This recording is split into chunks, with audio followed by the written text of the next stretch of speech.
कहानी की शुरुआत में हमें नॉर्वे का एक बर्फीला जंगल दिखाया जाता है, जहाँ पर एक लड़की भाग रही होती है।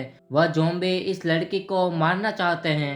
हालांकि वह लड़की भागने की कोशिश भी करती है, लेकिन वह ज़ॉम्बी उसे पकड़ के मार देता है। और वहीं पर हमें 7 दोस्तों को दिखाया जाता है, जो कि वह अपने वेकेशन के लिए अपने दोस्त के केबिन की तरफ जा रहे होते हैं। उसे वहां पर केबिन पहुंचने के पहले ही गाड़ी रोकनी पड़ती है, क्योंकि आगे बर्फ होती है। बर्फ में गाड़ी नहीं चल सकती। यहाँ पर सबके सब मस्ती करते हुए चलते हुए केबिन तक पहुंच जाते हैं। अब रात हो जाती है। इन सातों में से एक लड़की देखती है कि बाहर कोई है। वह डर जाती है और वह भागती हुई अपने दोस्तों के पास आ जाती है। वह अपने दोस्तों को बताती है कि मैंने किसी को बाहर देखा। सबके सब बाहर देखने जाते हैं, लेकिन बाहर कोई भी नहीं होता। जो कि यहाँ पर एक आदमी आता है। वह उससे कहता है कि मुझे एक कॉफ़ी चाहिए। ये इन्हें कॉफ़ी पिलाने के लिए अंदर बुलाते हैं। कॉफ़ी पीने के बाद इनकी बियर उठाता है और वह पीने लगता है। और वह इन सब से ऐसे बात करता है कि वह पहले से इन सब को जानता हो। और बातों बातों में इन सबको बताता है कि यहाँ का जो अतीत है वह डार्क है। वर्ल्ड वॉर 2 के वक्त हिटलर की नाजी सेना ने इस जगह का कब्जा कर लिया था। 3 सालों तक आम लोगों को लूटते रहे और उसे टॉर्चर करते रहे। पर वर्ल्ड वॉर 2 खत्म होने पर आया, हिटलर की हार सामने आई और नाजी सेना के कैप्टन हॉर्जन ने फैसला लिया कि यहाँ की सारी कीमती चीजों को वह लूट के ले जाएगा। और जब वह ऐसा कर रहा था, तब भी यहाँ के आम लोग उसने नाजी की सेना को पकड़ लिया। बहुत ही सारे सोल्जर्स को मार दिया। और बहुत ही सारे सोल्जर्स यानी कि उसमें कैप्टन हर्सन भी था, वो पहाड़ की तरफ भाग गए। और उसके बाद उसका कुछ भी पता नहीं है। और यहाँ पर आम लोग कहते हैं कि यहाँ पर शैतानी ताकतें हैं, वो कभी भी जाग जाती है। और ये अजनबी की बातों से 7 लोगों में से इनमें से एक लड़का हंसने लगता है। इससे अजनबी को बहुत ही गुस्सा आता है और वह उसका गला पकड़ लेता है। और वह उसे कहता है कि तुम्हें एक चीज मारेगी जो तुमने कभी नहीं देखा होगा, तब भी तुम्हें मेरी बात पे यकीन होगा। और यह इन सबको वार्निंग देके चला जाता है और यहाँ पर पास ही में अपना टेंट लगा देता है। और वह रात को खा रहा होता है, तब भी उसको रात में अजीब सी बाहर से आवाज आ रही होती है। उसके बारे में उसे कुछ भी पता नहीं होता। और वह बाहर जाता है तो वह देखता है कि उसके सामने एक ज़ॉम्बी होता है। उससे पहले कि वह जान बचा के वहां से भागता, वह ज़ॉम्बी उसको मार देता है। और यहाँ पर हमें केबिन में दिखाया जाता है कि जिसका केबिन है, जिसका नाम ज़ारा है, वह यहाँ पर नहीं पहुंची होती है, क्योंकि वह दूसरे रास्ते से आने वाली होती है। अगले दिन उसका दोस्त फैसला करता है कि वह उसको स्नो बाइक से ढूंढने के लिए जाएगा। और वह अपने दोस्तों से कहता है कि मैं यहाँ पर वक्त पर नहीं पहुंचा, तो तुम लोग गाड़ियों तक जाना, वहां से निकल जाना। इसके बाद वह ज़ारा को ढूंढने के लिए निकल जाता है और वह अजनबी आदमी के टेंट तक पहुंच जाता है। और जब वह टेंट के अंदर जाता है तो वह देखता है कि वह मर चुका है। उसे वहां पर बर्फ में बहुत ही सारे पैर के निशान दिखते हैं। वह उन पैरों का पीछा करना शुरू कर देता है, लेकिन तब भी वह एक गड्ढे के अंदर गिर जाता है। दरअसल यहाँ पर अंदर बहुत ही सारे सुरंगें होती है।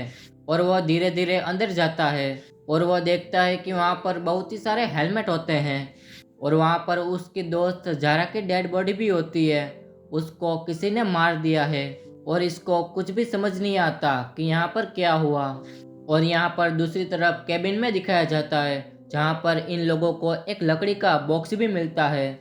और ये लोग इन बॉक्स को खोलते हैं तो इनके अंदर बहुत ही सारा सोना होता है। इसे देख के सब के सब बहुत ही खुश हो जाते हैं। इन सबको ये लगता है कि वर्ल्ड वॉर 2 के वक्त हिटलर की नाजी सेना इन सब कीमती चीजों को ले जा रही थी। यह भी उन्हीं में से एक है। पर ये सब इन बातों पर विश्वास नहीं करते। इनमें से एक लड़का जो कि बाहर बने केबिन की तरफ चला जाता है, उसके पीछे उसकी गर्लफ्रेंड भी चली जाती है, जहाँ पर ये दोनों एक दूसरे से क्लोज होते हैं। लड़का तो वापस आ जाता है, लेकिन वह लड़की होती है, वह वापस आ रही होती है, तब भी उसको एहसास होता है कि उसके आसपास कोई है और वो वहाँ पर छुप जाती है। और वहाँ पर ज़ॉम्बी उसके ऊपर अटैक करके उसको घायल कर देता है। और वह घायल होते हुए उसके केबिन की तरफ वह चिल्लाते हुए आगे बढ़ती है, लेकिन उसके दोस्त उसकी आवाज़ नहीं सुनते, क्योंकि उसने म्यूजिक बहुत ही लाउड किया होता है। वो एंजॉय कर रहे होते हैं। और तब भी उसके दोस्त को एहसास होता है कि बाहर उसके दोस्त चिल्ला रही है। और वह इससे पहले कि वह बाहर आती, वहां पर वह ज़ॉम्बी उस लड़की को अपने साथ खींच कर ले जाता है। इसलिए उसे दरवाजा खोलने के बाद भी बाहर कोई भी नहीं दिखता। इसलिए वह अपने दोस्तों को बुलाती है। वह बाहर देखते हैं, लेकिन इन्हें बाहर कोई भी नहीं दिखता। लेकिन यहाँ पर इन्हें एक बैग मिलता है जो कि वह ज़ारा का होता है, इन सब का दोस्त है जिनका कैबिन है। वह यहाँ पर पहुँचने वाली थी, असल में वह तो मर चुकी है। यहाँ पर इन सबको शक होता है कि यहाँ पर कुछ ना कुछ तो है, लेकिन इन सबको नहीं पता है। इनमें से वह लड़की खिड़की से बाहर देख रही होती है, तब भी वह ज़ॉम्बी इसके बाल पकड़ लेता है। सबके सब उस ज़ॉम्बी से छुड़ाते हैं और इन सबको यकीन हो चुका है कि यहाँ पर कोई तो चीज़ है जो हमें मारना चाहती है।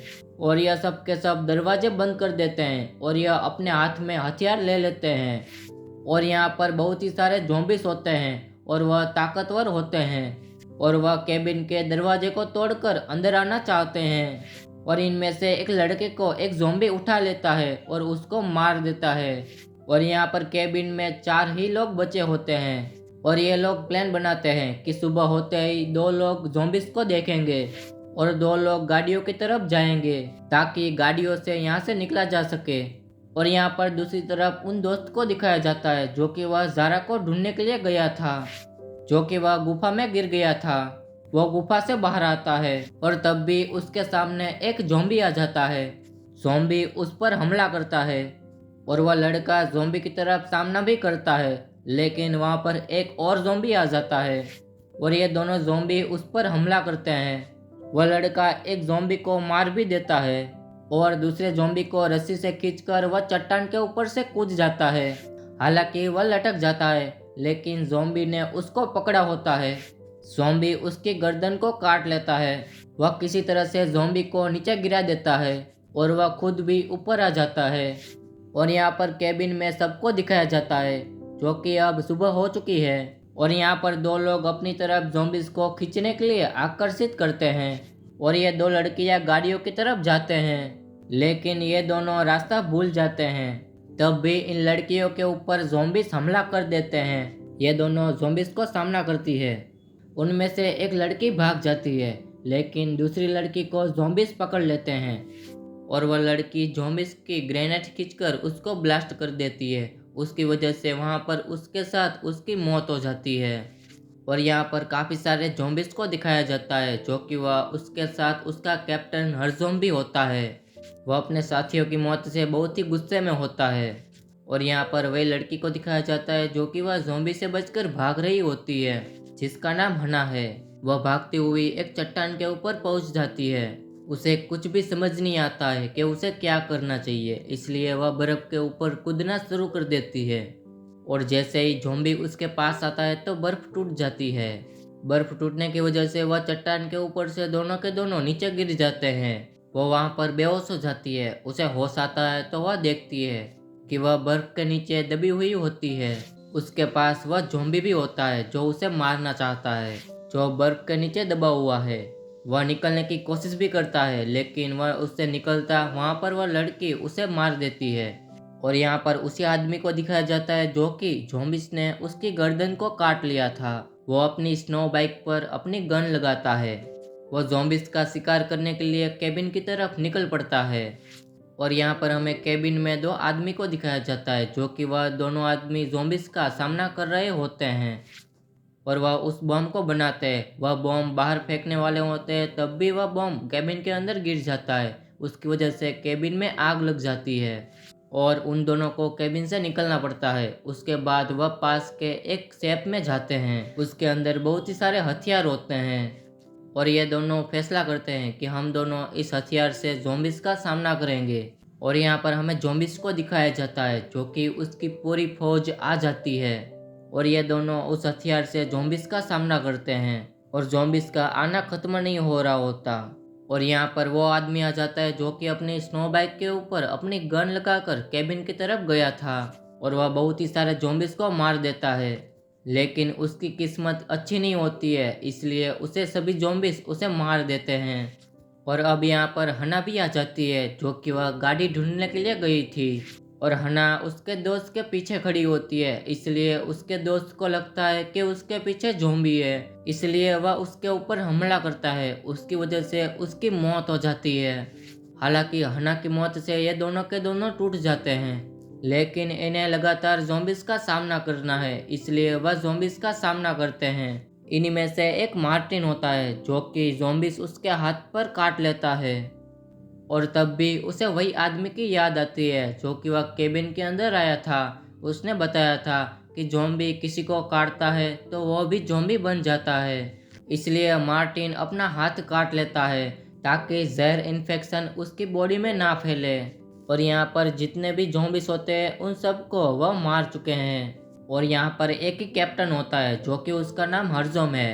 वह बहुत ही गुस्से में होता है, इसीलिए वह कुछ बोलना शुरू करता है। उसकी वजह से पूरी धरती कांपने लगती है, और यहाँ पर जमीन के अंदर से जितने भी ज़ॉम्बीज़ होते हैं वह बाहर आना शुरू कर देते हैं। यहाँ पर मार्टिन और उसका दोस्त भागना शुरू कर देते हैं, और यहाँ पर कैप्टन हॉर्जम इन दोनों को ख़त्म करना चाहता है, इसलिए वह मार्टिन के दोस्त को पकड़कर उसको मार देता है। और वह देखता है कि उसकी जेब में वॉच है। वह उस वॉच को ध्यान से देख रहा होता है, उसी वॉच को वह पहचान रहा होता है। मार्टिन अब समझ जाता है कि उसको वही बॉक्स चाहिए जिसके अंदर सोना था, और उसको केबिन के अंदर मिला था। मार्टिन केबिन तक पहुंच जाता है, और वह देखता है तो पूरी तरह से केबिन जलकर राख हो चुका होता है। और यहाँ पर कैप्टन हॉर्जन अपने साथियों के साथ पहुंच जाते हैं, और यहाँ पर मार्टिन को वही बॉक्स मिल जाता है। वह उसी बॉक्स को हरजम को दे देता है। दरअसल हरजम को यही बॉक्स चाहिए था। हरजम उसे जाने देता है, और मार्टिन गाड़ी तक पहुंच जाता है, और वह कांपते हुए अपनी गाड़ी की चाबी लगा रहा होता है। तब भी उसके कोट के जेब में से सोने का सिक्का निकलता है, और ये सिक्का उसी बॉक्स का होता है जो मार्टिन ने कैप्टन हरजम को दिया था। दरअसल केबिन में इस सब को बॉक्स के अंदर सोना मिला था, तब भी हना ने इसके कोट के जेब में सोने का सिक्का डाल दिया था। और जैसे ही मार्टिन उस कॉइन को उठाता है, तब भी बाहर कैप्टन हरजम आ जाता है। वह बहुत ही गुस्से में होता है, और वह कार के शीशे को तोड़ देता है। उसके बाद यहाँ पर कहानी खत्म हो जाती है।